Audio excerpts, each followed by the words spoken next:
make some noise for your amazing host. Well, well, well, recruits. It's week 6 of your training here at the InnerWorkings Institute, and you know what that means. Today is your final training day, but don't get settled in quite yet. You've still got some modules to get through today, but I can hear that brand new crisp lab coat calling your name. The final story we will be examining today is called David and the Not So Honest Mistake from the book of 1 Samuel. You're just moments away from gaining your green access clearance and possibly even an Employee of the Month parking spot. But don't get too ahead of yourself.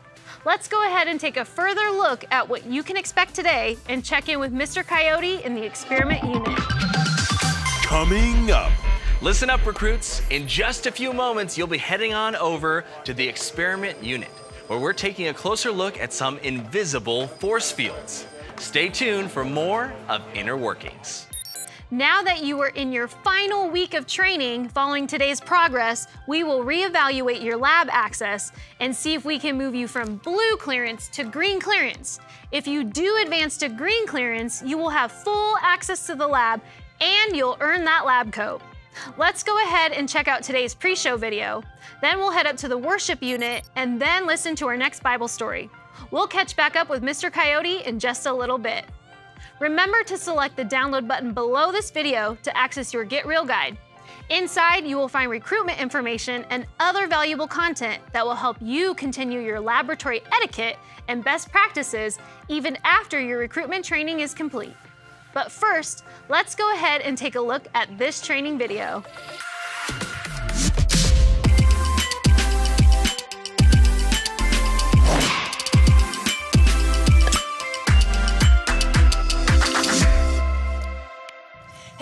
And welcome back to another episode of Mail Time. Today's Mail Time is super fun. It is featuring letters, specifically from friends and siblings. So let's go ahead and check them out.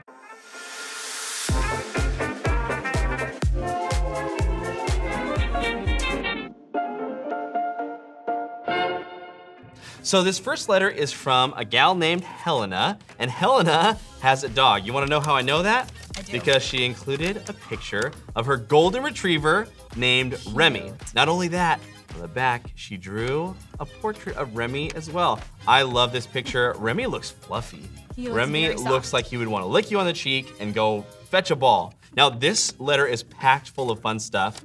Helena, who is 9 years old, she also included an awesome word search that we'll have to do later. I love word searches. We're looking for Jesus, God, Spirit, and happy. So we'll find that. And she asked us a would you rather question. Those are my She favorite. said, would you rather have flying powers or invisibility powers? Ooh, that is, if I had to choose between the two, I would choose flying. Okay. Because I think it'd be really cool to be able to fly over any traffic and get to places more quickly. Okay, if I had to choose, I would choose both. Now I have a question for you. Would you rather be 9 inches tall or 11 feet tall? So think about it. You can either be like this big or you can be as tall as me, 11 feet tall. Which one would you choose?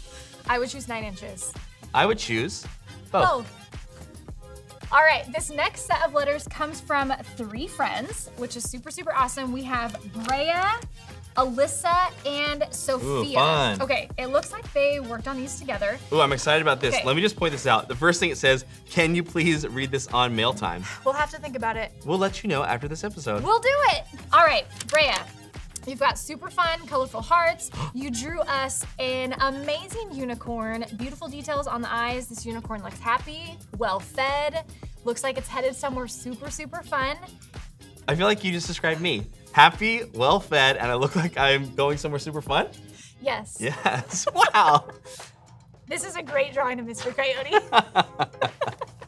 Okay, let's find out what her friend Alyssa has to say. Alyssa also decorated with lots of fun colored markers. It says, I love Jesus on the front. And she also tells us how grateful she is to be able to come over to her friend's house and worship Jesus together. Ooh, okay. So what this is telling me is that Alyssa, Brea, and Sophia, they actually get together, hang out, and watch church together. That's awesome. Okay, let's confirm. Let's What a see. great way to watch church, right? With your friends. Okay, Sophia, You also used fun colors with some good smiley faces. Okay, so Sophia tells us that every single Sunday they get together and they watch Sandals Church Kids online.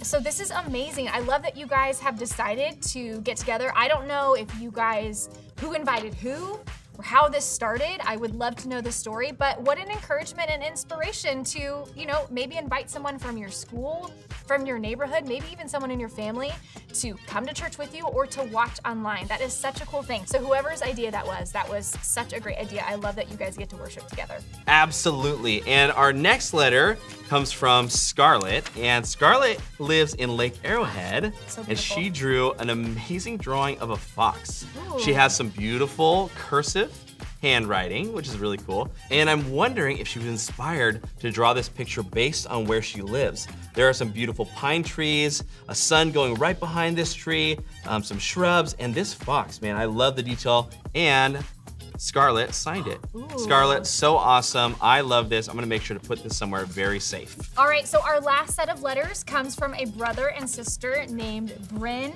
and Nathan. So Bryn drew us this really great, cute panda bear. I love it. Is that your favorite bear? My favorite bear is a gummy bear. This looks a little gummy-like. That is cute. All right, and last we've got Nathan. He drew us a picture as well, and this one is so fun. Nathan drew us a picture of a giraffe eating leaves from a tree, and who is that sitting on the back of the giraffe? Our one and only Robot Jeff. What do you think about this, dude? I love that, dude, Robot Jeff, he's like, I'm going to the zoo, and I am getting a free ride from a giraffe. Well, this was so fun. We loved hearing from all of you. We loved getting all your letters. And you know what? I feel inspired from our friends that wrote in today. If you have a friend or someone you know that needs to come check out Sandals Church Kids, don't be afraid. Invite them to come check it out. We would love to meet them. Thanks so much. We love hearing from you guys. We'll see you next time. All right, recruits, time to head over to the upper floors of the lab and enter the worship unit. This is one of your final steps in the recruitment process, but an excellent habit to practice and continue once you've completed your training. Per usual, please enter the worship lab with an open heart, ready to praise God. Think over the past few weeks and make a point to celebrate all of the great things that have happened. What new things has God taught you? How has your prayer time with God gotten even better? Let's thank God for those things through a time of worship now. Basically, Joshua said, wait, God has greatness lined up for you. You're gonna see it soon, get ready. God has greatness lined up for you. You're gonna see it soon. Then Joshua told the people, make yourself holy for the Lord. Tomorrow the Lord will do amazing things. Make yourself holy for the Lord. Tomorrow the Lord will do amazing things among you. Hold on. Hold on. Basically, Joshua said, wait. God has greatness lined up for you. You're gonna see it soon, so get ready. Get ready, get ready, get ready. God has greatness lined up for you. You're gonna see it soon. Then Joshua told the people, make yourself holy for the Lord. Tomorrow the Lord will do amazing things. Make yourself holy for the Lord. Tomorrow the Lord will do amazing things among you. Make yourself holy for the Lord. Tomorrow the Lord will do amazing things. Make yourself holy for the Lord. Tomorrow the Lord will do amazing things among you. So what makes me holy? Yeah, what makes me holy? Only Jesus makes me holy. Only Jesus makes me holy.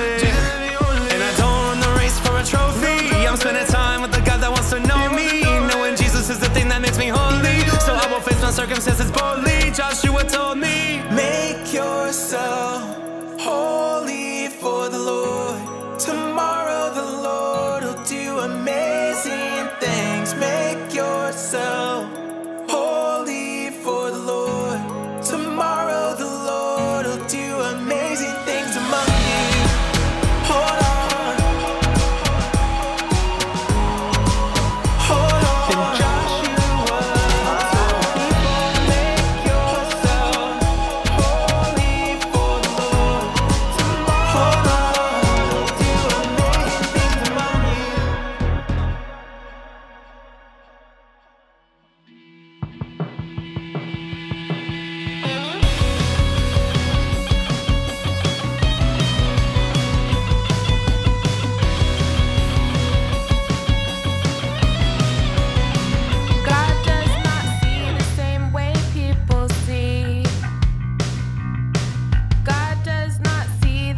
During your final round of research in the story unit today, we will examine core file 006 about David and the not-so-honest mistake from the Bible in 2 Samuel chapter 11. Today, we're looking at the inner workings of a young king named David and how he rose to fame and power before it all came crashing down. We will examine the core of a human king's heart and learn about the core of our spiritual king's heart too. This week, we'll see how God is faithful even when we're not, and that means we can turn back to God instead of choosing sin. And you guys have just been given clearance to take a closer look in 3, 2, 1.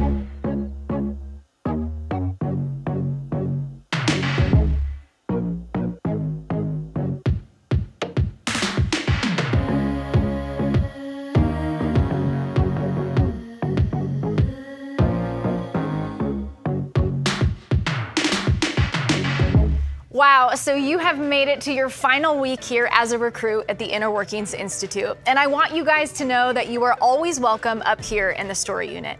And since this is the final module of your training, let's go ahead and grab our Imagination Chamber remote mod and examine our final story from the core file. All right, I want you to imagine if you were the kid who got pretty much perfect grades. You aced every test, all your projects were posted as the examples for the rest of your class, and you pretty much knew all the right answers every time. Of course, all of your report cards were straight A's. That would feel awesome. Well, what if one day you totally bombed a super important test and it was so bad that you got your very first F? And then your teacher posted the class report cards and everyone saw your terrible grade. That would not feel so awesome. Now, this reminds me a lot of King David's story. I mean, so far you've heard all about how great David was. He followed God's plan for his life, he was courageous enough to defeat a giant, and he was humble even towards his enemies. He has been the hero of all our stories so far. But this story today is a little bit different. In this story, we're gonna hear how David messed up in a huge way. It's a really sad and really terrible story, but it's important to help us understand how the core of a human's heart works and how different it is from the core of God's heart. Let's lean in and talk about what happened. So one night, King David was hanging out on the rooftop of his enormous palace. Suddenly, something on the rooftop next door caught his eye. It was a beautiful, long-haired woman named Bathsheba. King David wanted Bathsheba to be his wife, but there was one major problem. Bathsheba was already married to one of King David's faithful soldiers named Uriah. But when David found out Bathsheba was married, he made his first huge mistake. He chose to not care that she was married, even though he knew it was wrong.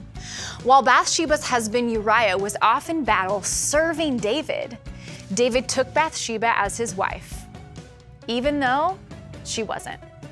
David knew he was doing something wrong, something that would really hurt Uriah and tear his family apart. But David didn't care. David just didn't want to be caught, so instead of admitting what he had done and making it right, he chose to sin again so that no one would find out. He sneakily tried to cover up what he had done by tricking Uriah, but David's plan didn't work. That's when David came up with an absolutely horrible, horrible plan. Now, this is where the story gets really, really upsetting. King David made an evil plan to send Uriah to the very front of the battle so that Uriah would be killed. And then no one would know what he'd done and Bathsheba would be David's. So King David sent Uriah to be killed by their enemies. And when Bathsheba heard that her husband Uriah was dead, she was devastated. She cried and she cried and she cried. And King David continued to see the pain that he had caused, but he didn't care. David brought Bathsheba to the palace and took her to be his wife, even though it was wrong. Meanwhile, God had seen everything that King David had thought and everything that he had done, and God hated it.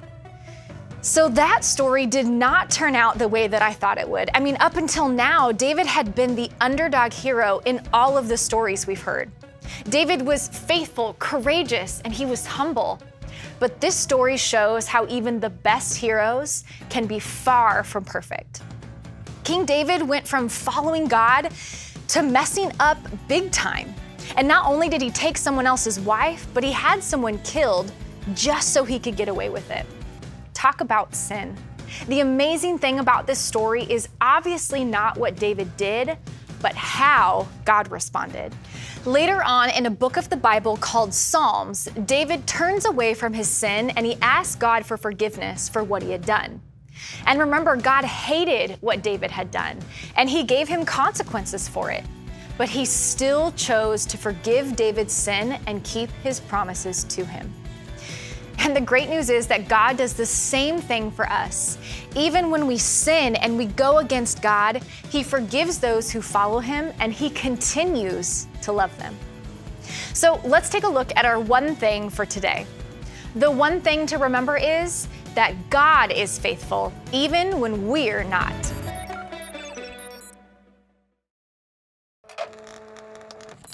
Well, recruits, I am so proud of you. You have almost made it through all of your training. And to be honest, you did come highly recommended. Well, today we're talking about God being faithful even when we're not. And you know, that reminds me of this magnet. Have you ever tried to put two magnets together, but they end up repelling and pushing away from each other? That's what it's like when we sin. We are trying to go one way and are pushing away from God and what he's asked us to do. And no matter how hard we try, we can't come back to God while we are sinning. We have to choose to turn away from sin and choose to turn towards God. The good news is that we can always choose to turn back to God and be together with him again. So let's take a closer look at what is happening with these magnets. So this stuff right here is iron dust, and it's magnetic. That means when I put my magnet underneath the iron dust, it's attracted to it. And when I move it around like this, you can actually see the magnets pulling the dust, and it's showing its magnetic field. Now, magnetic fields are all around us all the time, but you can't see or smell or feel them. Did you know that even the Earth has a magnetic field? If you've ever seen a compass, the Earth's magnetic field is actually what makes the compass point north. Wow, there is a lot that happens with magnets that we don't see. It's like what happens in our hearts. When we make choices, they start out as thoughts that no one else can see. Our invisible thoughts end up being seen eventually. We can choose to sin, or we can choose to follow God. And even when we choose to sin, we can always make the next choice to come back to God and ask for forgiveness.